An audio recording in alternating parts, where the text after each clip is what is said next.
অর্থ কম থাকুক, যোগ্যতা কম হোক, আপনার কথা, আপনার ব্যবহার, আপনার আচরণ, আপনার মানসিকতা এগুলো যেন সুন্দর এবং মার্জনীয় হয়।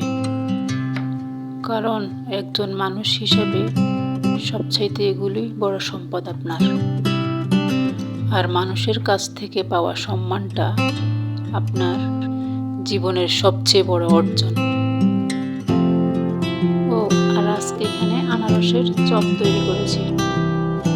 প্রথমে আনারসটাকে স্লাইস করে কেটে সাথে গোলমরিচ, কিছুটা লবণ দিয়ে ওগুলোকে টচ করে নিয়েছি।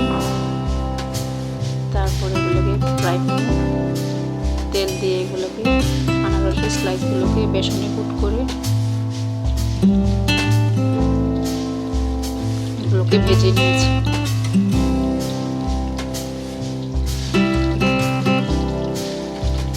এই যে তৈরি হয়ে গেল আমার আনারসের চপ।